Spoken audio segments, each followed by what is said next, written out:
Welcome to The Explainer. Today, we're going to look at your body as this incredible, highly complex machine. But we also need to explore a pretty uncomfortable truth. Almost everything we've been taught about normal blood sugar, yeah, it's fundamentally flawed. So if you've ever wondered why so many people struggle with energy, weight, or just overall metabolic health, even when they're following all the standard advice, well, you are definitely in the right place. To really figure this out, we first have to ask, what is actually normal blood sugar? Right now, traditional medical guidelines will tell you that after eating a meal, it's perfectly acceptable for your blood sugar to spike all the way up to 170 or even 200. But hold on a second. Is that actually healthy? Or is that just what happens when a population eats a diet packed with garbage and processed food? Remember, just because something is super common, absolutely doesn't mean it's optimal. And here is a truly shocking reality check. 88. That is the percentage of the population walking around with some degree of insulin resistance. 88%. Literally nearly 9 out of 10 people. So when those standard guidelines dictate what a normal blood sugar range is, they're pulling data from a population that is fundamentally metabolically sick. We are literally using a sick population to define health. We really need to be aiming for optimal here, not just average. So here's our quick roadmap for this explainer. 1. Rethinking normal blood sugar. 2. How food actually impacts us. 3. The hidden danger of fructose. 4. The silent warning sign. And 5. 4 concrete steps to healing. All right, let's dive right into Section 1, Rethinking Normal Blood Sugar. We really need to establish a true baseline for health. Just look at the sheer contrast here between surviving and actually thriving. The standard guidelines say you can ride this massive roller coaster, spiking up to 170 or 200 after you eat. But if you look at someone with truly optimal health, maybe someone who sticks to real whole foods or a low-carb approach, their blood sugar practically looks like a flat line. Even after a big meal, it barely moves out of that 90 to 110 range. Your blood sugar shouldn't be a theme park ride. It should be nice and steady. Moving right along to Section 2, How Food Impacts Us. You know, constantly counting calories completely misses the biological reality of what food is actually doing inside of our bodies. This breakdown illustrates it perfectly. When you eat carbohydrates, they absolutely dominate your blood sugar. We're talking a 70 to 100% impact. Protein, on the other hand, only hits about 10 to 20%. That's because your body primarily uses protein to build and repair tissue, and only the leftovers get slowly converted into glucose. But get a load of fat. Fat barely even registers. It sits way down there in the low single digits. Why? Well, because fatty acids literally cannot ever become glucose. Only the tiny 5% glycerol backbone of a stored fat molecule can convert to sugar, and that process happens incredibly slowly. Okay, Section 3, The Danger of Fructose.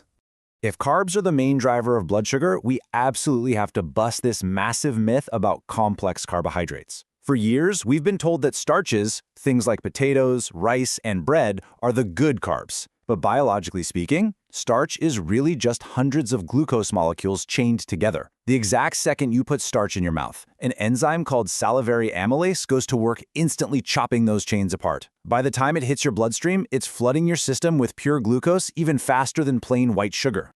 And here's where things get really fascinating. Let's look at everyday table sugar, just regular white sugar.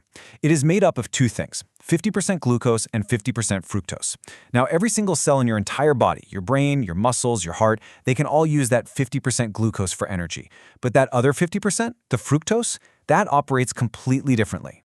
And this creates a massive, massive problem. We call it the liver bottleneck. Say you eat 100 grams of sugar. 50 grams of that is fructose. Unlike glucose, fructose can only be processed by the liver, nowhere else. So you are forcing just 3 pounds of liver tissue to deal with the whole shebang.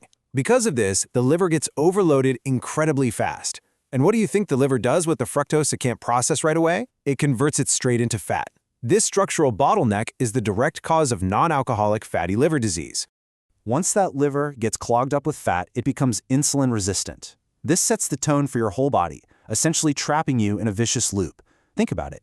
You eat carbs, your blood sugar shoots up. In response, your body pumps out insulin to force that sugar into your cells. But over time, bombarded by this constant flood of insulin, your cells just become deaf to it. They start to resist. They're basically screaming, "We're full, stop pushing sugar in here." So the sugar stays stuck in your blood, your body panics and pumps out even more insulin, and the cycle just keeps repeating. Which brings us to Section 4, the hidden warning sign. This leads to a pretty terrifying realization about our modern medical system. There's this quote from the source material that I absolutely love. Think of your body as a machine that has a certain capacity to process things. Depending on our lifestyle, we will tend to wear out that machine. Blood sugar is so absolutely critical, literally vital for your brain to survive, that your body will work its own machinery to the bone just to keep that glucose number in a safe, normal range. Just follow this progression over a 20-year timeline. It's eye-opening. At year 1, your glucose and insulin are totally balanced. By year 5 of eating a 4 diet, your blood glucose still looks perfectly normal on a standard doctor's test. But behind the scenes, your insulin has literally doubled just to keep that glucose in check. By year 10, your insulin has quadrupled, and it isn't until year 20 when the metabolic machine finally just breaks down completely that your blood sugar spikes and your doctor finally says, "Oh, look at that, you have diabetes." We are measuring the completely wrong thing. We're measuring glucose, which the body tightly controls, instead of checking the insulin levels that have been silently skyrocketing for 2 whole decades. All right, let's get to the good stuff. Section 5. 4 Steps to Healing. So the bad news is that it takes about 20 years to silently break this metabolic machine.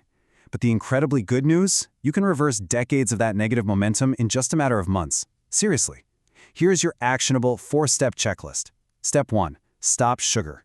Remember, that fructose is what's clogging up your liver. Step 2. Reduce your overall carbs, specifically those starches that instantly convert to pure glucose. Step 3. Eat fewer meals. Every single time you eat, you trigger an insulin response. By fasting, or honestly just cutting out the snacking, you finally give your body a break, establishing a low baseline where it doesn't have to mount a massive insulin defense. And step 4. Gentle exercise.